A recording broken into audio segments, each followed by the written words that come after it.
Hola, ¿cómo están? Espero que bastante bien. Mi nombre es Yanira y quiero darles la bienvenida a Aprendo en Casa. El día de hoy trataremos el área de matemática para las y los estudiantes del segundo de secundaria. Pero si alguien quisiera acompañarte, siempre será bienvenido. El programa de hoy va a ser muy interesante, ya que nos ayudará con la crónica del 2020 que estamos desarrollando como experiencia de aprendizaje. Pero antes de ver por qué, vamos a activarte. Adelante, Gabriela.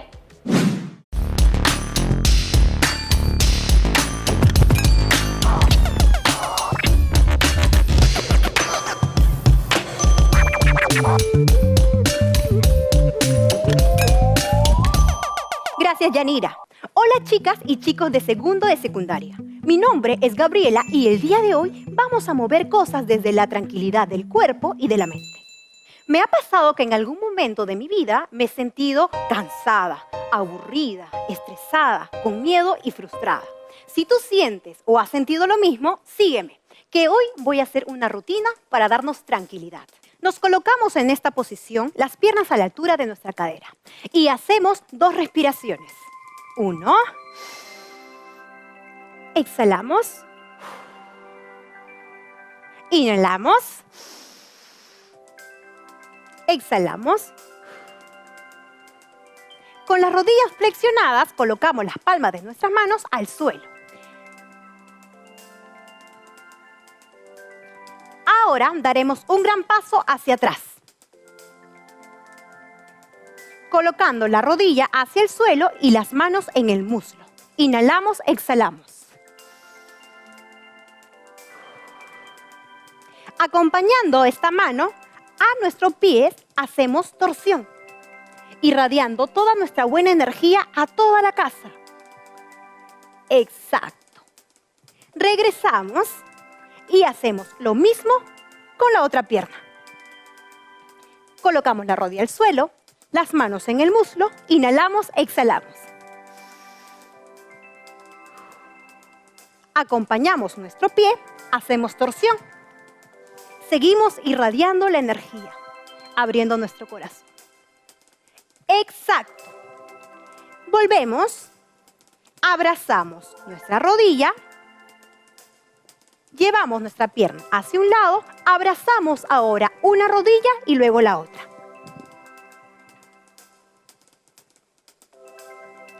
Hacia el otro lado.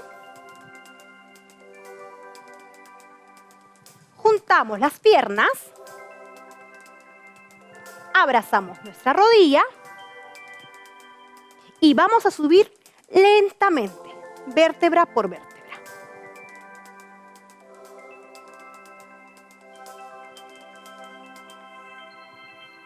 Para culminar, daremos 3 últimas respiraciones. 1. Exhalamos. 2. Exhalamos. Una última. Exhalamos. Hoy es un buen día para cuidarnos y cuidar de los nuestros. Sigue dando lo mejor de ti y recuerda, una mente sana va de la mano de un cuerpo sano. Nos vemos. Gracias, Gabriela. Bien, el día de hoy vamos a repasar algunos acontecimientos que sucedieron en nuestro país y en cada uno de sus hogares durante este año que ya está bastante cerca de terminar.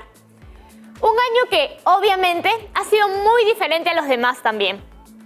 Por ejemplo, ¿quién diría que nos íbamos a ver por televisión durante estos meses? Lo que nos lleva a pensar incluso en cosas como ¿qué pasará el próximo año? ¿Volveremos a las instituciones educativas de manera presencial o seguiremos aprendiendo bajo esta modalidad a distancia? Quizá terminamos haciendo las 2 cosas a la vez, asistiendo en forma presencial y complementándolo con programas como este.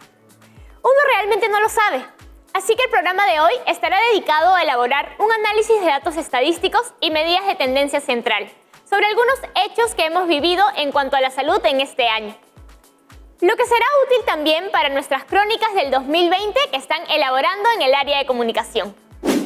Nuestra experiencia de aprendizaje es una crónica del 2020 para seguir construyéndonos como país.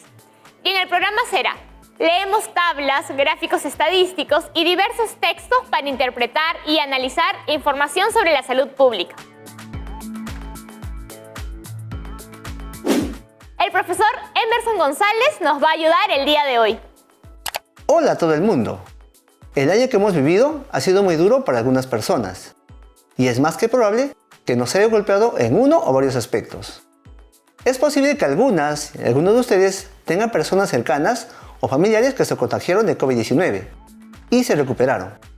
Otros quizá tuvieron complicaciones en su salud y lamentablemente sucumbieron a la enfermedad.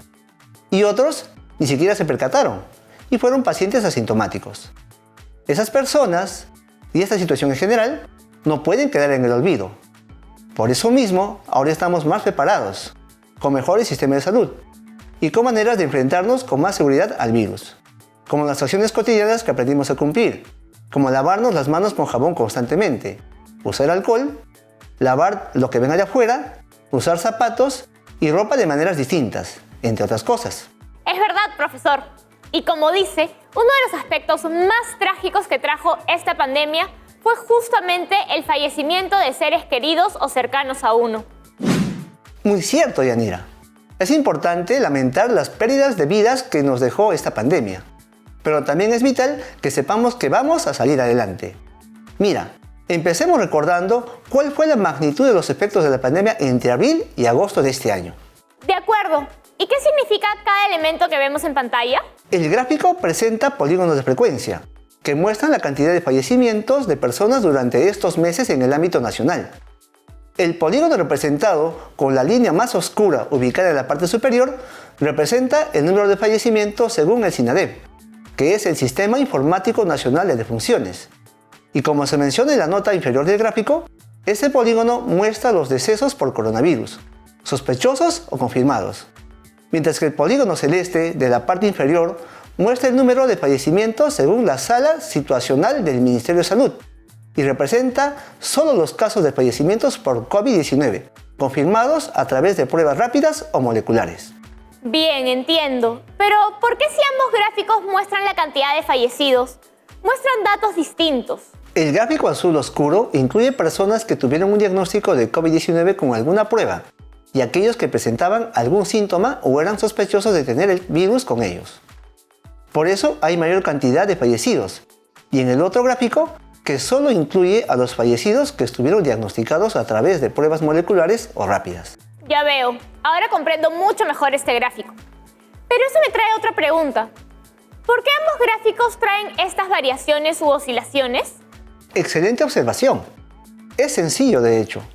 La razón de estas variaciones tiene que ver con que se estaban registrando cantidades diarias de fallecidos por el virus en ese momento. Entonces, ¿esas variaciones indican simplemente eso?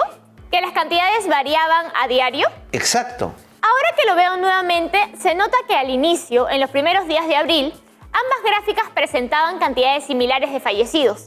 Pero pasando los días y semanas, dejaron de coincidir y el SINADEF empezó a marcar más fallecidos que el Ministerio de Salud. Así es, Yanira. Y esa tendencia continuó por un buen tiempo. De hecho, ¿qué otra cosa puedes ver en la gráfica? Más que nada, la tendencia de más fallecimientos se prolongó hasta fines de junio. A partir de ese momento se siguieron dos caminos distintos. El SINADEF marcó que en agosto subió un poco y luego empezó a descender, mientras que el Ministerio de Salud directamente marcó una disminución significativa desde junio. Y quizá a partir de estos sucesos podrías empezar a recordar y asociar algunos acontecimientos que pasaron en tu familia o entorno, como vecinos o amistades cercanas, por ejemplo. El cumpleaños de tu mamá lejos de la familia. El apoyo a mi tío que enfermó de COVID-19, entre otros.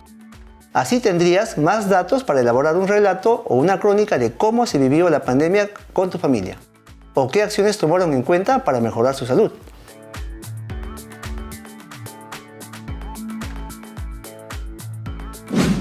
¡Qué gran idea, profesor! Es un buen inicio para construir una crónica, usando una línea de tiempo. Iré haciendo mi línea de tiempo familiar. Eso mismo.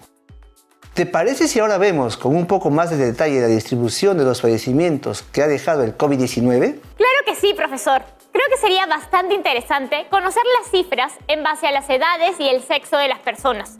porque la mayoría de personas que estaban siendo afectadas por el COVID-19 eran personas mayores y de sexo masculino.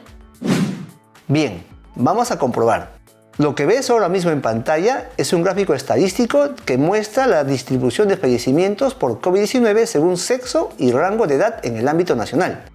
Por cierto, ¿te acuerdas qué tipo de gráfico es este? Veo que hay un montón de barras horizontales, así que en todo caso, esto de aquí sería un gráfico de barras.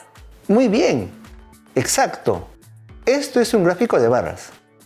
Específicamente, uno que se llama gráfico de barras horizontales bidireccional, ya que registra información de dos varones hacia la izquierda y de mujeres hacia la derecha. Bien, comprendo. ¿Y el rango de edades se nota de acuerdo a la cantidad de barras que se utiliza? En este caso, se podría decir que sí. Cada barra que ves en pantalla corresponde a un rango de edad determinado. Por ejemplo, las muertes registradas en personas de entre 40 y 49 años se pueden ver en la barra que corresponde a este grupo de edad. Bien, ya comprendo mejor. Entonces el gráfico representa una serie de variables, como el sexo, la edad y la cantidad de fallecidos en sí. Exactamente.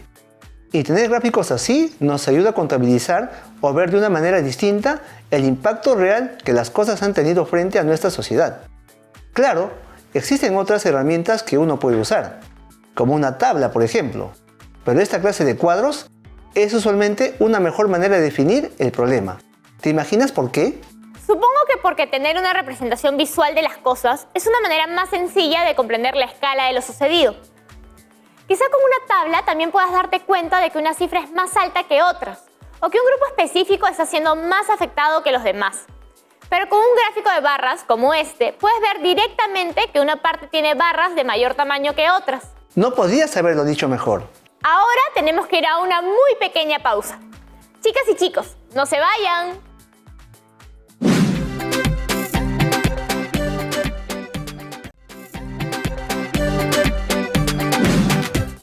Hola, bienvenidas y bienvenidos de vuelta a Aprendo en Casa. Antes de la pausa vimos este gráfico de barras sobre la cantidad de fallecidos por COVID-19 en base al sexo y edad. Bien, Yanira. ¿Qué nos puedes indicar sobre este gráfico en general entonces? Que además de presentar datos de mujeres y hombres fallecidos por COVID-19, los agrupa en rangos de edad. El gráfico representa a tres variables distintas. El sexo del fallecido, que sería una variable cualitativa, ya que está basada en un carácter subjetivo. El rango de edad de los fallecidos, que es una variable cuantitativa. Y la cantidad de fallecidos, que también es una variable cuantitativa, ya que está basada en números. Asimismo, en el eje Y, podemos ver que los rangos van de 10 en 10 años. Claro, 0 a 9, 10 a 19, y así sucesivamente hasta llegar a 90 años a más. Claro, y el eje X tiene directamente la frecuencia o cantidad de fallecidos, tanto de hombres como mujeres, partiendo del centro de la gráfica, donde se ubica el 0. A partir de allí, las cantidades aumentan a la izquierda o derecha según indican las flechas amarillas. Todo bien por ahora. Continúa, por favor. Sí, veo también que hay dos colores distintos que representan las barras de las mujeres y de los hombres. Así es. ¿Algo más? Algo pequeñito pero que también es importante es que hay una nota debajo de todo el gráfico que anuncia que los datos presentados están actualizados al día 25 de noviembre. ¡Qué buen ojo! Y gran descripción. Ahora podemos empezar a hacer algunas interpretaciones. A ver, en primer lugar vemos que las barras rojas son más pequeñas que las azules. Y eso es en base a la cantidad de fallecidos que representan. Así que la primera interpretación que podríamos hacer sería decir, hay más varones fallecidos que mujeres. Pero hay algo más. Si analizamos las barras en cada rango de edad, como por ejemplo el rango de 40 a 49 años, podemos ver que mientras fallecieron 2.087 varones, solo fallecieron 759 mujeres. Y si vemos el rango de 60 a 69 años, la cantidad de fallecidos es de 6.782 varones y 2.993 mujeres. Es decir, se observa que en todos los rangos de edad hay más varones que fallecieron en comparación a las mujeres. Muy bien, Yanira. Y hablando de los rangos de edad, en este gráfico podríamos determinar el rango de edad en el que hubo más personas fallecidas por COVID-19. Claro, ese sería el rango de 60 a 69 años.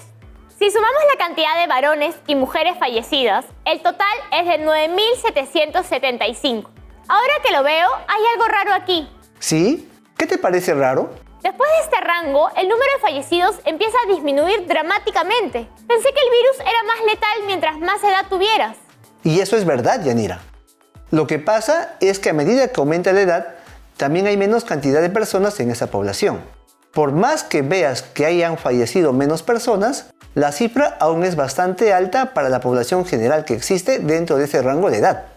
Ah, bien, entiendo. O sea que sí es cierto que el COVID-19 produce más muertes en personas con más edad. Y eso se puede observar en las tendencias que hay en los primeros rangos de edad. Así es. En sí, los niños y adolescentes son los grupos menos afectados por el virus. Luego siguen los jóvenes. Y finalmente los adultos y personas mayores, que han sido los más afectados. Y entonces, ¿por qué se han hecho tantas recomendaciones a los niños y adolescentes de evitar exponerse a los contagios? Se preguntarán algunos. ¿Sabes por qué, Yanira? Claro que sé. Es justamente porque si bien ellos no sufren tantas consecuencias al infectarse, sus familiares, como padres o abuelos que viven en casa, sí podrían tener consecuencias graves en su salud. Ahora en pantalla tenemos un poco de información que podemos tomar en cuenta para recordar los momentos que debemos lavarnos las manos o desinfectar con alcohol si es que no estamos en casa, Yanira. ¿Puedes leerlo, por favor? De acuerdo. Es una información de la Organización Panamericana de la Salud y la Organización Mundial de la Salud. En primer lugar, debemos lavarnos las manos antes de tocarnos la cara. En segundo lugar, después de toser o estornudar. Luego, después de ir al baño. También antes y después de cambiar pañales. Antes y después de preparar y comer alimentos. Antes y después de visitar o atender a alguien enfermo. Después de tirar la basura. Después de tocar las manijas de las puertas. Y por último, después de estar en lugares públicos concurridos. Asimismo, cuando uso el transporte público, solo uso un asiento si es que hay dos juntos. Mantengo una distancia con las personas dentro y fuera del bus. Y principalmente, evito ingresar a lugares muy concurridos o aglomerados. Eso es muy inteligente, Yanira. Ya que estamos viendo este afiche aún en pantalla, pueden aprovechar en tomarle una foto o compartirlo con sus familiares o amigos. Con esto, ayudaremos a detener lo más que podamos el avance de la pandemia. Y también, aprovechando que hablamos sobre la limpieza y el aseo para cuidar nuestra salud física, también deberíamos hablar sobre nuestra salud mental. ¿Qué ha sido de esta en tiempos de pandemia? Según los expertos, situaciones como la que vivimos ahora mismo pueden generar algunos efectos en la salud mental que no son muy tomados en cuenta, como ansiedad por la salud, depresión o reacciones adversas en base al estrés. ¿Y qué síntomas sirven para identificar estos problemas? Bueno, por ejemplo, la ansiedad por la salud se caracteriza por interpretaciones catastróficas de sensaciones y cambios corporales, creencias disfuncionales acerca de la salud y la enfermedad. Las personas con altos niveles de ansiedad por la salud son susceptibles de interpretar sensaciones corporales inofensivas como evidencia de que se encuentran infectados, lo que incrementa su ansiedad, influye en su capacidad para tomar decisiones racionales y en su comportamiento. Por otro lado, la depresión presenta síntomas como la fatiga, trastornos del sueño, trastornos del apetito, disminución de la interacción social y pérdida de interés en las actividades habituales. Estas se observan tanto en la depresión clínica como en las infecciones virales. Como una forma de combatir estos efectos, se recomienda que las personas reciban suficiente información y confíen únicamente en fuentes oficiales que provengan del gobierno o de prensa especializada y de confianza. Mucho cuidado con asimilar noticias falsas. Ay, profesor, no me haga empezar a hablar sobre las noticias falsas. En los meses más críticos de la pandemia, circuló en redes sociales la falsa noticia de que el COVID-19 era una enfermedad que se transmitía por las antenas de comunicación 5G, a pesar de que son cosas completamente distintas y no relacionadas. Si bien muchas personas como yo pudieron identificar y descartar esa información por ser claramente absurda, hubo otro grupo de personas que sí se lo creyó y que terminó quemando antenas, incluso en países como Reino Unido. Y en nuestro país también hubo algunos casos. Muchas noticias falsas, cada una más rara que la anterior, fueron presentándose como legítimas sin pruebas o consenso real. Pero volvamos a las estadísticas. Muy bien, aquí tenemos un caso del departamento de Tacna. Se sabe que, según los reportes del MINSA, en la segunda quincena de octubre de este año, en el departamento de Tacna se reportaron como positivos al COVID-19 un grupo de adolescentes cuyas edades son las siguientes: 12, 13, 14, 15, 13, 13, 13, 15, 12, 13, 14, 15, 15, 14, 15. Y se desea conocer cuáles son las medidas de tendencia central que describen a los adolescentes de este grupo. Además, tenemos el gráfico de barras que representa las frecuencias según edad. ¡Qué interesante! Y veo que se han calculado las medidas de tendencia central como la media, la mediana y la moda. De hecho, sí. Y aquí están. En este caso particular, el conjunto de datos es bimodal, ya que existen dos edades con mayor frecuencia, que son 13 y 15 años. ¿Podemos hacer un recuento corto para saber cómo encontramos la media y la mediana? Primero, recordemos en qué consiste la media, o promedio. Se trata de la suma de todos los valores de un conjunto de datos, dividido por el número de datos que están siendo contabilizados. Entonces, se puede representar como la sumatoria de datos entre el número de datos. En nuestro caso, tenemos 15 datos, que son las edades de los adolescentes que dieron positivo al COVID-19. Si hacemos la sumatoria, el número obtenido es de 206. Lo dividimos entre 15 y tenemos que nuestro promedio o media de edad es de 13,73 años. ¿Crees que puedes calcular el valor de la mediana? Vamos a intentarlo. Me parece que la mediana es el dato que ocupa la posición central en una distribución de datos, ¿no es así? O sea, lo que debo hacer es ordenar mis 15 datos en forma creciente y luego ubicar el que ocupa la posición central. Pero estos datos ya están ordenados, así que solo debo ubicar cuál de ellos ocupa la posición central. Ese sería el que está en la octava posición, que marca 14. Así que esa sería la mediana. Excelente trabajo, Yanira. Esa sería la respuesta indicada. Vamos a ver qué interpretación tienen estas medidas de tendencia central halladas para este caso.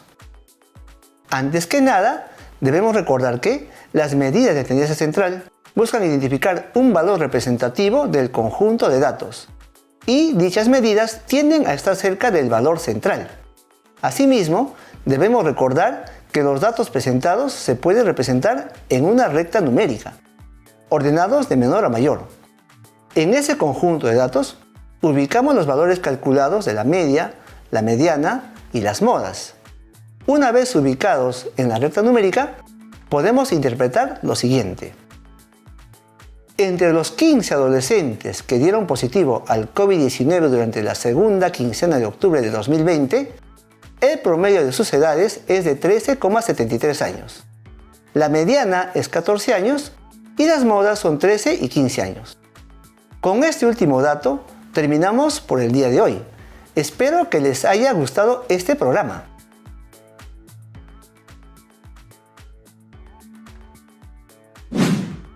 Yo espero lo mismo, profesor. Toda esta información nos ayudará mucho a escribir nuestra crónica del 2020. ¿Nos ayuda con unas preguntas? Nos ha llegado un gráfico.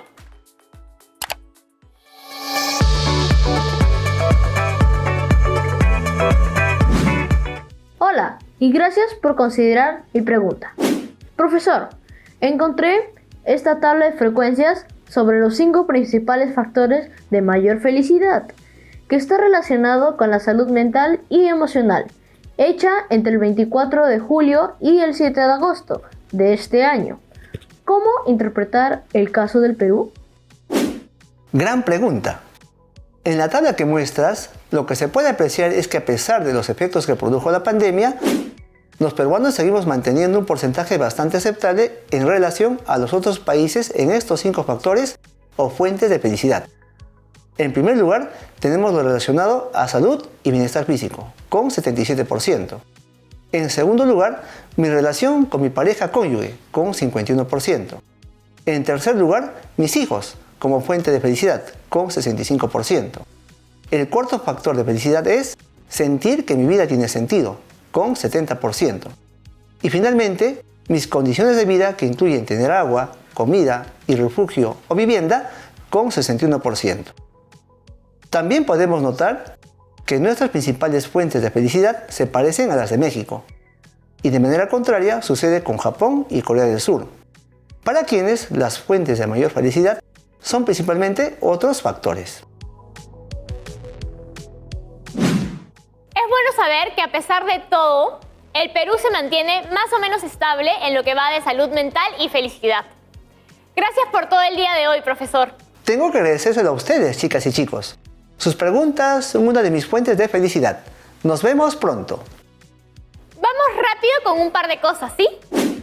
En primer lugar, no se olviden de sus criterios de evaluación, que les serán bastante útiles. Y si quieren seguir revisando estadísticas sobre el COVID-19 en el Perú, para sus crónicas, no duden en hacerlo. El día de hoy hemos repasado y profundizado un poco en la interpretación y análisis de algunos gráficos estadísticos y medidas de tendencia central, como la media, la mediana y la moda.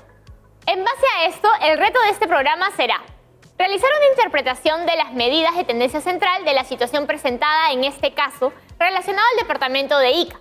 Y también harán una línea de tiempo de marzo a noviembre con los acontecimientos familiares que ocurrieron en estos meses relacionados a la salud. No se olviden de describir su proceso de resolución del primer reto, justificando los procedimientos que siguieron para lograrlo.